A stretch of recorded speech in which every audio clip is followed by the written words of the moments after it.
Oh, Nogamadud, my friends, my relatives.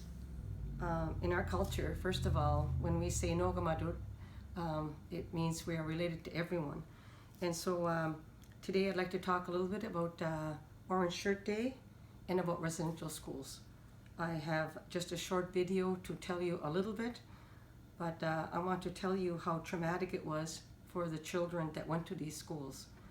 The one that started Orange Shirt Day was a little girl named Phyllis who at her first day of school in Williams Lake, BC, at I think it was called St. Joseph's Mission School, her mother that morning had given her an orange shirt, and they were very poor, like a lot of Native children at the time, and so it was a big thing to have a new shirt, and she was very proud of her shirt.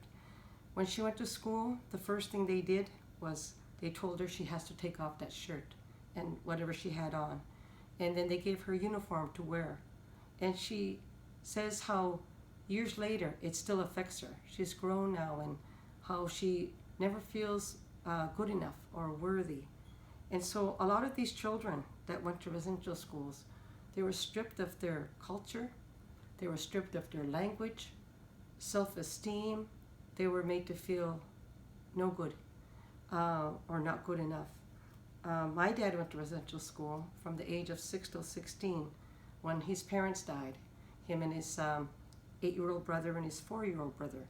And uncle tried to take care of them and his wife, and the Indian agent came along with the RCMP, and they said, if you try to stop us, we'll put you in jail. They said that to his uncle, my great uncle. So they took them, and they couldn't even come home for the summers. And he couldn't talk about his experiences. It was so traumatic. And years later, when we were growing up, we still felt those effects of the residential school. When my dad would drink, that anger and rage would come out because it has to come out somehow. And he was very, very strict. We would get the belt if we, he was just so strict. And so it affected us. It really, really did. And I guess we thought it was normal when we were growing up, but it affected us so much that when we had our own children, we had to find a way to say, wait, I'm going to break this cycle, and you have to know how to find that healing to be able to do that. And so these children that were traumatized, they had a hard time to heal.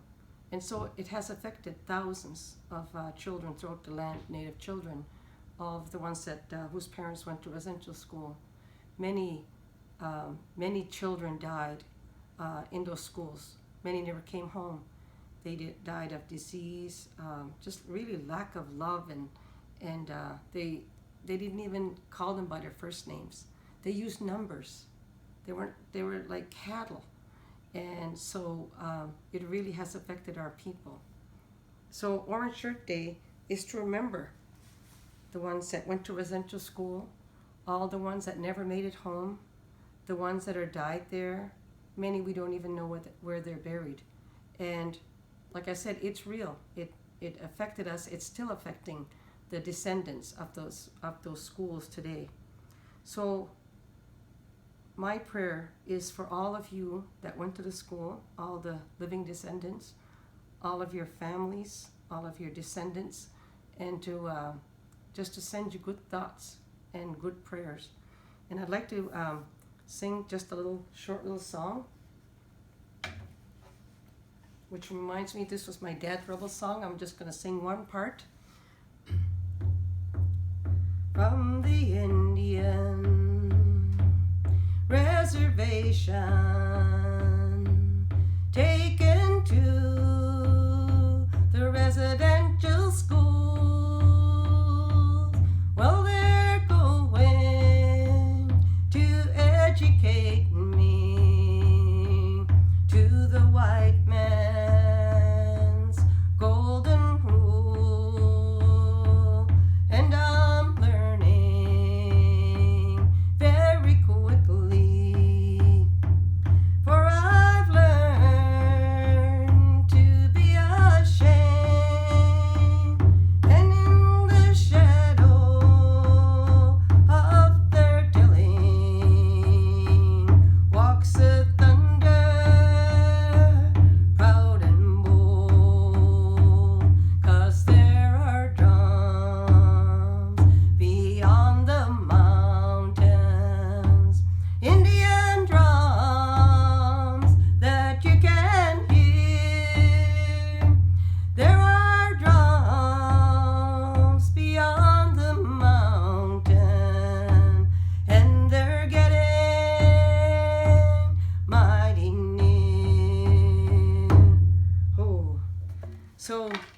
sometimes I feel like we need to speak for the ones who could not speak for themselves, those children.